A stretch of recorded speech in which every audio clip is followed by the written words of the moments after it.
I'm Shailene Power, and I'm the Support Services and Promotion Coordinator at Haley Street. I've been here in many different roles for about 16 years now, and I'm going to tell you a little bit about some of the things that don't make it to the highlight reels and that we don't always share on social media, but are very important parts of our day-to-day at Haley Street. We support many individuals who use non-traditional forms of communication, or in other words, they don't necessarily use verbal language. So as service providers, we need to learn and be able to teach others all different types of communication.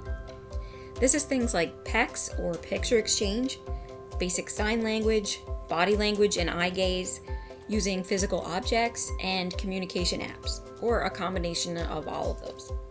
These things need to be available at all times for people to be able to express themselves, just like speaking. One of the most important things we prioritize for staff development at Haley Street is positive behavior support. The key factor being that all behavior is communication.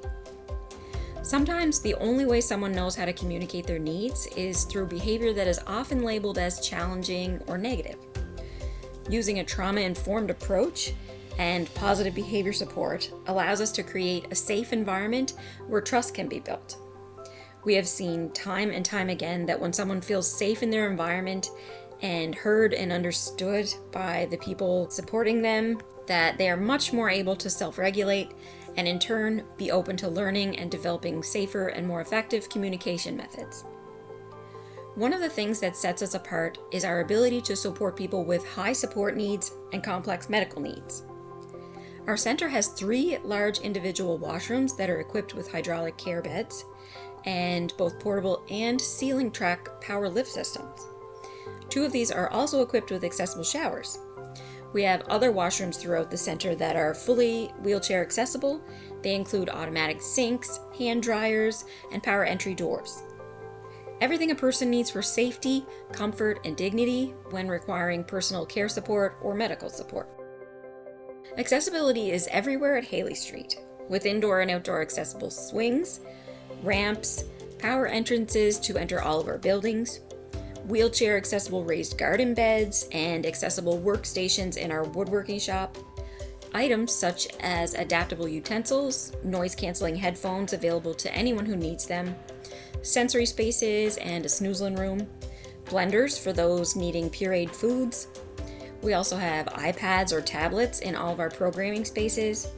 And we also use the Amazon Alexa systems throughout the center that we use for accessing information, for music, for communicating between rooms, and for daily announcements that are made by our members. We also have a large accessible van that can accommodate several wheelchairs at one time. This transports members to and from the center daily. There is a high demand for wheelchair accessible transportation and transportation in general at Haley Street. So even with this, we are often under-equipped when it comes to accommodating larger groups. All of these things I've mentioned are essential to the people we support, and they're important parts of what makes us valuable service providers for people with disabilities. They're also expensive. All of these things cost money, and often a lot of money. We are so grateful for the support we receive from our government and all of our funding providers, our grant funders, our community members and the businesses that support us, our NORA's patrons, and of course all of the people who contribute in any way to allow us to provide the services and experiences that we do. Everything we do revolves around the needs and interests of the people who come to Haley Street. We are an organization that helps people live the lives that they choose with the people that matter to them. Thank you for taking the time to learn more about Haley Street.